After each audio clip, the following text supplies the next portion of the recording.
자, 드디어 2단원의 마지막입니다.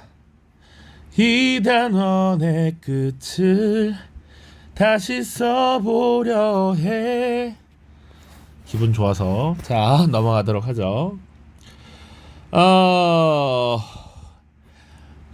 국민의식과 민권의식이 확산되다라는 주제로 다루고 있고요. 이런 의식의 성장, 확산이라고 하는 것을 촉진시킨 교육의 발전, 언론의 발전, 그리고 민권과 여권의 신장, 그리고 이후 발달된 학문, 이런 주제로 다뤄보도록 하겠습니다.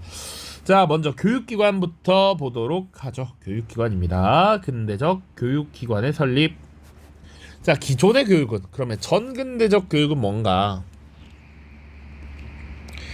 기존에 이루어지던 교육, 우리 기억납니까? 조선시대의 교육, 지역에 서당이 있고요. 서당을 졸업하고 나서 향교에 입학을 하고요. 향교에서 이제 중앙으로 넘어가게 되죠. 그래서 좀 공부 좀 친다 하면 이제 성균관에 들어가기도 하고, 혹은 이 중간에 속과라고 하는 시험을 봐서 관직에 나아가기도 합니다. 물론 중앙에는 사부학당이란 것도 있습니다. 자, 그런데 이런 교육기관은 주로 뭘 교육하는 곳이었다? 전통적으로 유학의 한 갈래였던 성리학을 열심히 공부하는 것이죠. 우주의 작동 원리, 그리고 군자의 덕목, 이런 것들을 배우는 것이었지. 그리고 유학의 큰 틀, 그래서 항상 다른 사람에게 예를 갖추고 부모님께 효도하고 임금께 충성하는 이런 모습들, 이런 것들을 자세하게 다뤘습니다.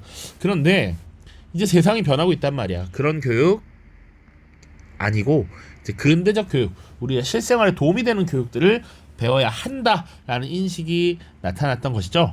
그래서 이 교육기관이 되게 다양하게 나타나는데 80년대, 90년대, 1900년대 세 시기로 구분을 해서 좀 보도록 하겠습니다. 일단 관립학교입니다. 국가에서 설립을 한 것이죠. 국가, 관립은 국가입니다. 자, 설명하기 위해서 쓰는 것들 중에 여러분들이 사실은 별 필요가 없다 그러면 안 써도 되죠. 자, 그래서 관립학교로서 설립된 것이 바로 동문학이라고 하는 것이 있습니다. 외국과의 교류가 많아짐에 따라 이 통역을 해야 되는 통역관이 필요했어. 그러니까 우린 전통적으로 사실은 명나라 혹은 청나라, 그리고 일본과는 교류가 원래 있었죠. 그러니까 이들의 사신 접대나 이런 교류에 필요한 통역관들은 기본적으로 있는데, 이제는 웬 눈이 시퍼런 서양 애들이 온단 말이야. 그러다 보니까 주로 여기서 통역관이라고 하는 것은 영어 교육을 핵심으로 둡니다. 자, 그 다음 관립학교로서 유경공원이라고 하는 것이 또 만들어집니다. 주로 상류층의 자제들을 교육하는 기관이었다. 동문학이 좀 더 일찍 83년이고요. 유경공원은 86년입니다.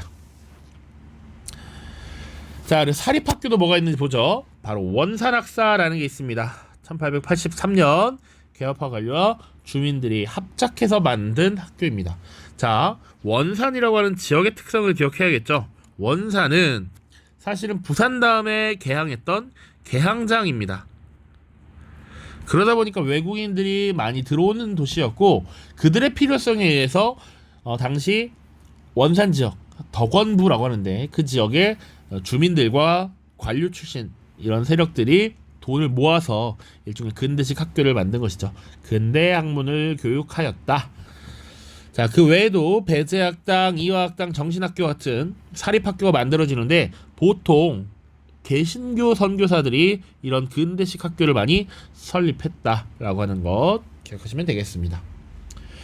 1890년대 보시면 교육과 관련해서 큰 이슈, 과거제 폐지가 있죠. 갑오을미개혁 몇 차? 1차입니다. 1차 과거제를 폐지했고요. 그 이후에 근대적 교육이 국가를 부강하는 근본이다라고 해서 교육 입국조서라고 하는 것을 발표하죠. 이것은 2차 때입니다. 2차 때. 자, 그래서 근대적 교육 제도를 실시하겠다라고 하면서 소학교를 짓겠다. 그리고 소학교 교육을 받은 뒤에 조금 더 발전된 교육의 형태로서 중학교를 만들겠다. 그리고 이런 학생들을 가르치기 위한 사범학교 만들겠다, 외국어학교 만들겠다, 이런 내용들이 이때 나타나게 됩니다. 교육 입국 조서야. 그다음 1900년대가 되면 애국 계몽 운동 단체가 학교를 많이 설립하게 됩니다.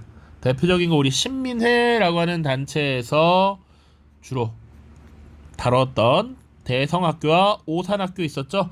요건 안창호, 오산학교는 이승훈이 있습니다. 그러나 이런 학교들이 이런 민족의식을 고양시키기 위한 이런 교육들도 많이 했다라는 얘기죠. 그러다 보니까 통감부의 탄압을 받을 수밖에 없었다. 통감부에서는 사립학교령이라고 하는 법을 만들어서 이 한국인들이 건립한 학교들을 탄압하기 시작합니다. 자, 밑에 언론은 또 민족의 독립을 요구하는, 민족의 의식을 각성시키는 이런 언론들을 또 탄압해요. 밑에 보시면 신문지법을 제정해서 탄압했다, 이런 내용들 나옵니다. 계속 우리는 어떤 노력을 꾸준히 하지만 일본이 못하게 막는, 이런 방해하는 모습들이 나타나요. 자연스럽게 2번 언론기관으로 넘어갑시다. 자, 최초의 신문이 나와 있네요. 한성순보입니다. 한성순보.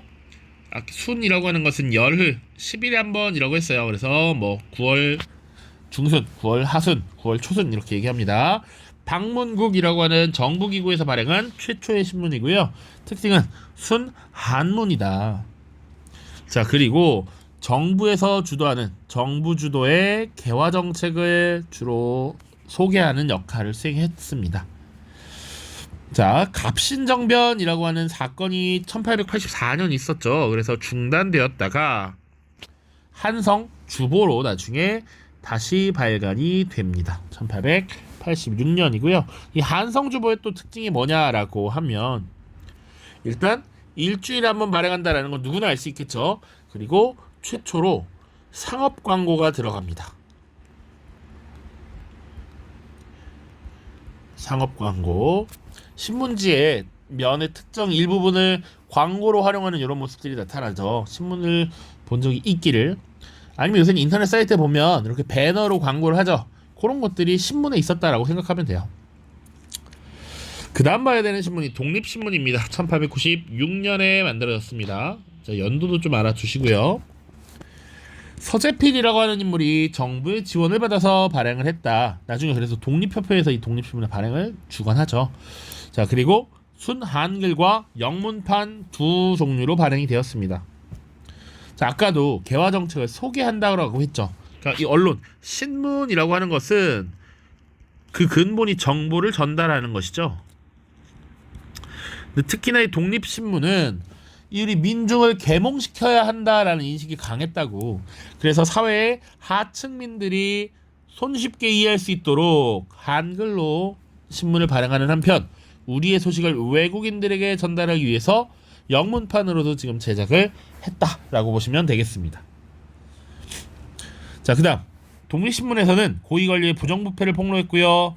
계몽 활동에 치중했기 때문에 국민의 권리와 의무, 그리고 국제 정세를 전달하는 이런 모습들도 나타납니다. 자, 그 다음 봐야 될 신문은 제국신문입니다. 제국이란 표현이 나오니까 대한제국 시기에 만들어졌구나. 시기가 98년으로 넘어가게 되죠. 하층민과 부녀자를 대상으로 발행을 했습니다. 그러다 보니까 읽기 쉽게 한글로 발행을 했다. 지금 이 뒤에 나오지만 이 제국신문과 황성신문이 사실상 이렇게 카운터라고 보시면 돼. 서로 약간 반대되는 느낌. 자, 그래서 이 제국신문은 법률 지식을 전달하고 풍속을 개량해서 국민들을 계몽하기 위한 목적이었다라고 한다면, 동일한 시기에 발행된 이 황성신문은 주로 하층민이나 부녀자가 아니라 지식인들을 대상으로 발행했다. 그러다 보니까 이들은 이미 한자를 좀 알아. 그래서 국한문 혼용체로 발행이 됐습니다. 자, 그리고 이 지식인들이 나라를 지키기 위해서 어떻게 할 것인가, 이런 것들을 고치시키기 위해서 외국에서는 어떻게 독립운동을 벌였는가, 외국에서는 어떤 나라들이 어떻게 망했는가, 그리고 우리나라의 고대, 그 찬란했던 고구려의 역사, 이런 것들을 강조하면서 민족의식을 고취시키는 이런 모습들이 나타나죠. 그러니까 우리도 사실은 제국주의 열강의 침략을 받고 있는데, 이미 사실은 제국주의 세력의 침략으로 인해서 식민지가 된 나라들 굉장히 많다라는 겁니다. 그런 사례들을 우리가 보고 이런 것들을 우리가 개선해야 된다, 이런 얘기 담겨 있었겠죠. 자, 그리고 가장 많이 언급되는 신문은 바로 대한매일신보입니다. 대한매일신보 1904년부터 발행을 하기 시작했고요. 양기탁과 영국인 베델이 발행을 했습니다. 심지어 순한글, 국한문, 영문판 세 종류로 발행을 했고요. 일제의 국권 침탈과 친일 정권의 부패와 무능을 비판했습니다. 당시 시대적 상황이라고 볼 수 있다. 자, 그리고 국채보상운동을 주도했다. 요거 국채보상운동도 얘기했었습니다. 나랏빚을 갚자라는 것이죠. 자, 일제가 보통 우리가 독립운동을 벌이기 위해서 일제로부터 벗어나기 위한 모습을 보이면 탄압을 해왔어. 그럼에도 불구하고 사실은 대한매일신보는 탄압하기가 조금 부담스러운 존재였다. 왜? 바로 이 영국인 베델이 발행인으로 있었기 때문에. 당시 일본은 영국과 동맹관계가 있었고 영국인을 탄압한다라는 것은 쉽게 상상하기 어려운 일이었습니다. 자, 그러다 보니 이 대한매일신보가 끝까지 이 민족의 국권 회복을 위한 이런 활동들에 적극적이었다라는 것이죠. 자, 그리고 항일 의병 운동에 대해서도 호의적으로 보도했다라는 것 기억을 해두시면 되겠습니다. 자, 이런 신문들 사실은 우리가 교과서의 지면상 문제가 있기 때문에 당시에 발행되던 신문은 훨씬 많습니다만 대표적인 신문들을 중심으로 봅니다. 대한매일신보 말고도 사실은 다른 신문이 많았을 텐데 그런 신문들도 다 우리 민족의 의식을 고취시키고 일제의 국권 피탈을 비판하는 이런 모습들이 나타났다라는 것이죠. 그래서 이 시기의 통감부는 역시나 이런 우리 민족이 발행하는 신문을 탄압합니다. 그때 제정했던 법률이 신문지법이었습니다. 아까 학교는 사립학교령, 신문은 신문지법 이렇게 바꿔요. 자, 그리고 이 대한매일신보는 정말 우리 한국인들에게 가장 인기 있는, 한국인들이 가장 좋아하는 신문이었습니다. 그래서 나중에 어떻게 하냐면 1910년 일제가 한국을 강제로 병합한 이후에 총독부에서 발행하는 기관지가 있었다. 총독부에서도 자신들의 정책을 홍보하기 위한 이런 것들을 만들어요. 이때 대한이라고 하는 이름만 떼서 매일신보라고 이름을 붙입니다. 얼핏 보면 사람들이 굉장히 좋아했던 그 매일신보인가라고 볼 수 있지. 이런 것들을 활용해서 총독부의 정책 이런 것들을 또 홍보하는 이런 모습을 보이기도 했다. 그만큼 대한매일신보의 영향력이 강했다라는 겁니다. 그렇게 보시면 돼요. 자, 그 다음입니다. 민권과 여권의 성장. 민권, 인권을 의미하는 것이죠. 자, 이것이 어떻게 성장해 왔는가. 또 복습이야, 복습. 자, 민권, 인권을 말하는 것이고요. 우리 통합사회를 다 배울 테니까 기본적으로 개인의 자유, 평등 이런 것들을 굉장히 강조하는 모습들이 나타납니다. 이런 움직임이 언제 있었느냐? 바로 갑신정변이라고 하는 사건이 있었죠. 이때 뭘 주장했냐면 문벌을 폐지하고 인민의 평등권을 제정해라 이렇게 얘기했습니다. 근데 갑신정변은 사실 실패로 끝났죠. 자, 그리고 동학농민운동에 뭐가 있었느냐? 노비문서 불태워버려라, 노비문서를 소각하라, 신분제 폐지하라는 얘기지. 그리고 뭐 과부의 재가라든지 이런 거 허용하라 그랬고, 조혼 금지하라 그랬고, 고문, 연저제 이런 거 하면 안 된다, 신체에 고통을 가하는 형벌 이런 거 하지 말아라, 그리고 본인이 잘못한 것 아닌 것에 대해서 연대 책임을 지우지 말아라, 이런 주장들이 있었죠. 자, 이런 것들이 사실상 반영되었던 것이 갑오개혁이다, 갑오개혁. 그래서 이 갑오개혁에서 신문제가 철폐됐죠. 뭐야 이거 몇 차? 1차. 과거제와 조혼의 폐지 역시 1차입니다. 자, 그리고 지방관에 의해서 억울하게 벌을 받는 일들이 생겨나면 안 되지. 그래서 지방관의 권력으로부터 재판, 사법권을 분리시켰습니다. 재판제도의 개혁, 그래서 재판소를 별도로 설치한 거 몇 차? 2차 때였죠. 2차. 요렇게 좀 보시면 좋겠다. 자, 그리고 독립협회 보시면 민권운동의 전개로 사회의식이 변화되었다. 독립협회에서 민권운동, 민중계몽을 위해 노력했죠. 만민 공동회를 개최해서 굉장히 토론회를 많이 벌였잖아요. 그치? 이런 것들을 통해서 사회의식이 점차 변하고 있더라. 그래서 민권의 의식이 확산되었다. 또 그래서 예시 하나, 나중에 관민공동회라고 하는 일종의 민중집회에서 신분적으로 가장 낮은 대우를 받았던 백정, 박성춘이 연설을 하기도 했죠. 이런 것도 하나의 사례라고 볼 수 있겠습니다. 그죠? 자, 이어 못지않게 여성들의 권리 신장을 위한 모습들도 나타났다. 여성들도 남성들과 동등한 권리를 달라라고 주장을 하기 시작했고요. 대표적으로 여권 통문이라고 하는 문서가 발표가 됩니다. 한성의 부인들이 중심이 됐고요. 1898년입니다. 자, 그리고 1905년이 되면 각종 여성단체, 여학교 설립 이런 것들이 증가하고요. 대표적인 여성의 입지를 높인 여러 활동을 하신 여성들, 한국 최초의 여의사 박에스더라는 분이 있고요. 그리고 여성 의병장 윤희순 있습니다. 특히 윤희순이라고 하는 이 여성 의병장은 또 춘천과 관련이 있습니다. 그래서 또 굉장히 좋게 보이는, 또 우리가 또 관심을 가져야 할 마땅한 이유가 있는 것이죠.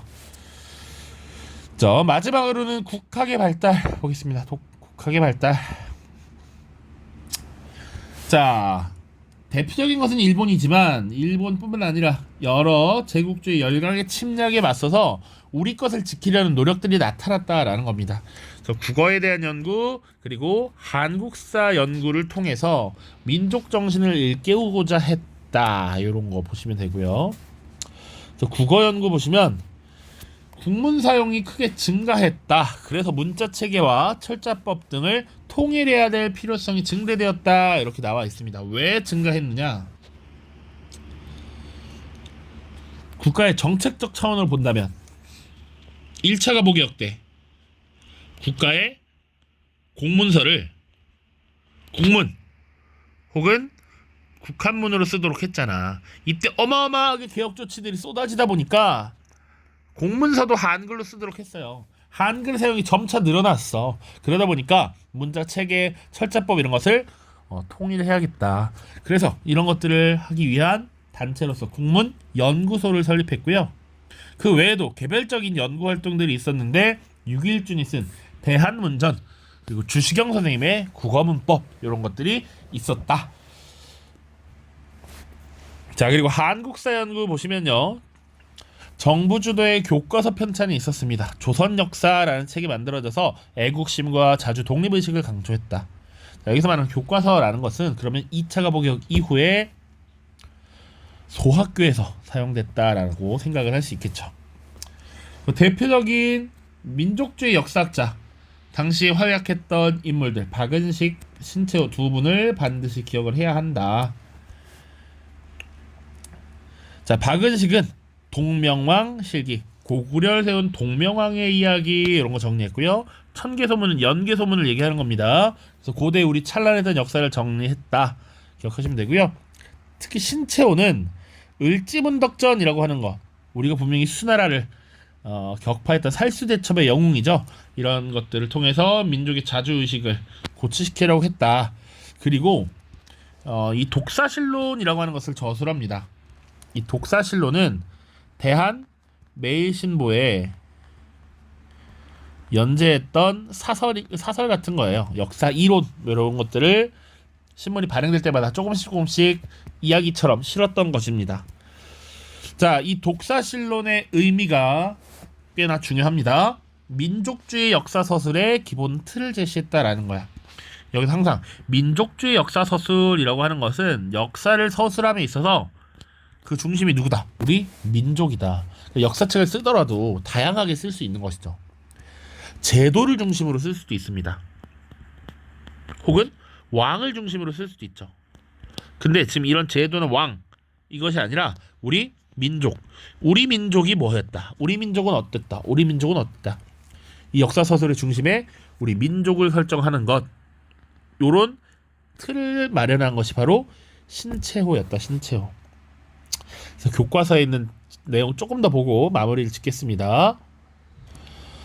자, 153쪽입니다. 153쪽.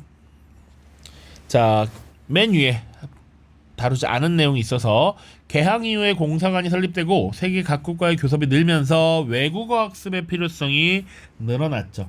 그래서 1908년 지석영 등은 조선 후기에 정약용이 만든 아동용 한자 학습서인 아학편에 영어 단어의 철자를 적고 한글로 발음을 표기한 책을 가능했습니다.